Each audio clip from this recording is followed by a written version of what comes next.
사회적 합의라고 하는 어떤 변명의 장막 뒤로 숨지 말고 이 문제에 대해서 법무부가 보다 좀 적극적으로 논의를 좀 풀어나가는데 앞장서 주기를 좀 기대를 합니다. 그 말씀을 드리고 싶고, 결국에 동성혼 허용의 문제는 결과적으로는 직결되게 될 겁니다. 제가 사회적 합의 뒤에 숨는다고 했는데 적어도 저는 이 문제에 대해서, 결혼이라든가 가족의 문제에 대해서 사회적 합의라는 문제는 어떤 하나의 툴이 아니라 그것을 반드시 그 자체를 인정해줘야 될 실체라고 생각합니다. 또 동성혼을 제외한 나머지 이렇게 가는 거는 사실 이 법 자체로 놓고 비겁한 얘기고 누가 보더라도 그거 맞아요. 그렇지 않습니까? 그렇지만 이 법안에 대해서 과연 그러면 어떤 걸 기준으로 봐야 되느냐, 실제로 국민들께서 어떻게 생각하시고 이 문제를 받아들이고 있느냐가 가장 중요한 기준이라고 생각하고요. 그 점을 감안해서 위원님 말씀하신 거에 그래서 피하지 않고 충분하게 잘 의견을 내도록 하겠습니다.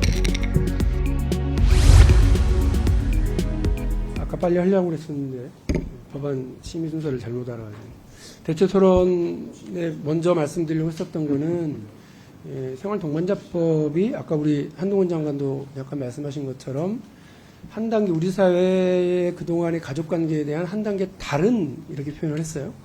저는 어떻게 보면 진일보한 사회적 가족 결합 형태로 볼 수 있다 이렇게 생각을 합니다.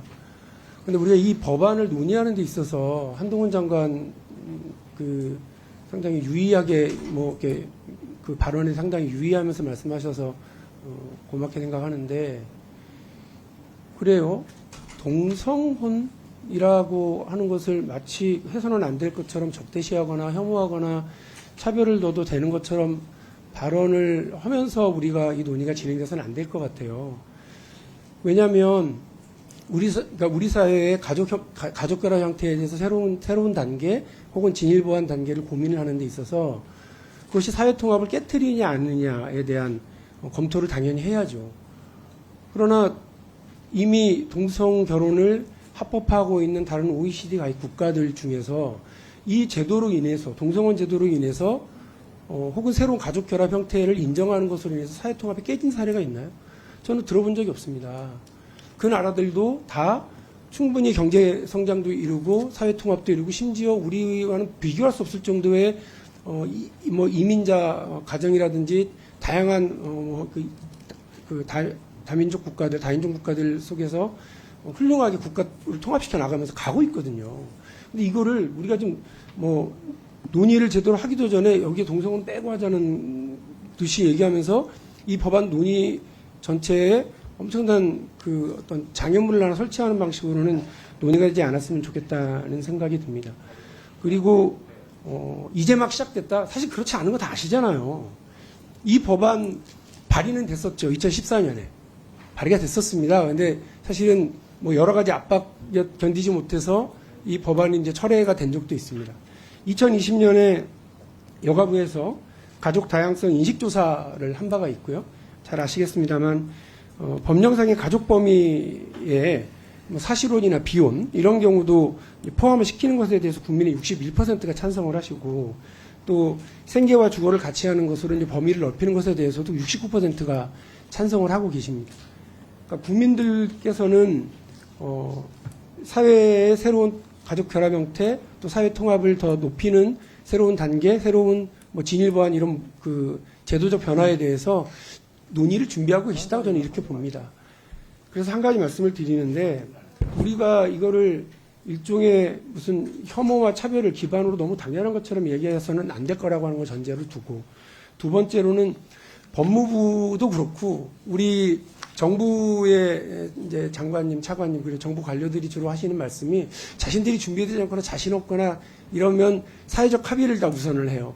그 당연한 얘기이기도 합니다만, 아까 말씀드린 것처럼 이미 오래된 논쟁이고, 또 우리 법무부 장관님 해외 입법례 잘 검토하고 계시고 해외 사례도 잘 알고 계시고 이러니까 아시겠지만 이미 우리도 여러 차례 준비를 했었어야 되는 사안이라고 생각을 합니다. 그런 의미에서 사회적 합의라고 하는 어떤 변명의 장막 뒤로 숨지 말고 이 문제에 대해서 법무부가 보다 좀 적극적으로 논의를 좀 풀어나가는데 앞장서 주기를 좀 기대를 합니다. 그 말씀을 드리고 싶고, 새로운 사회적 합의라고 하는 건 만들어져 가는 거지 형성된 것을 그냥 업어가는 것은 아니잖아요.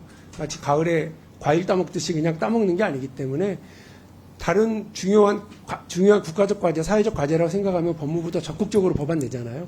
그런 것처럼 이 문제와 관련해서도 법무부가 좀 적극적으로 검토 의견도 내고 또 진일 보완 단계가 어떤 것으로 가야 되는지에 대한 고민도 좀 해줬으면 좋겠어요. 아까 말씀하시는 중에 그 어떤 건들지 않으려고 하시는 뭐 그런 태도와 입장을 뭐 보이신 것에 대해서 고맙게 생각하고 그 부분이 오히려 자칫 잘못하면 우리 사회의 통합을 저해하고 분열을 더 강화시키는 방식으로 나가지 않기를 바라면서 이 법안에 대한 제 의견을 밝힙니다.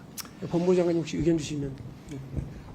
의원님 말씀하신 것처럼 사실 이 문제가 이 법안이 사실상 결과적으로는 어떤 장벽에 맞닥뜨릴 거고 어떤 이슈와 실제로 또 직면하게 될지 우리는 다 알고 있습니다. 결과적으로 이 문제는 결국 동성혼 허용의 문제랑 결과적으로는 직결되게 될 겁니다. 그 문제에 관해서 허용하고 있는 선진국들도 있고 그리고 다만 이제 이 문제에 대해서 다만 우리나라에서는 이 부분에 대한 어떤 사회적 합의, 그러니까 제가 사회적 합의의 뒤에 숨는다고 했는데 적어도 저는 이 문제에 대해서 결혼이라든가 가족의 문제에 대해서 사회적 합의라는 문제는 어떤 하나의 툴이 아니라 그것을 반드시 그 자체를 인정해줘야 될 실체라고 생각합니다. 그런 점에서 이 법안 논의가 냈었을 때 이게 뭐 1인 가구를 위하거나 동성혼을 제외한 나머지 이렇게 가는 거는 사실 이 법 자체로 놓고 보면 비겁한 얘기고 누가 보더라도 그거 맞아요. 그렇지 않습니까? 그렇지만 이 법안에 대해서 과연 그러면 어떤 걸 기준으로 봐야 되느냐.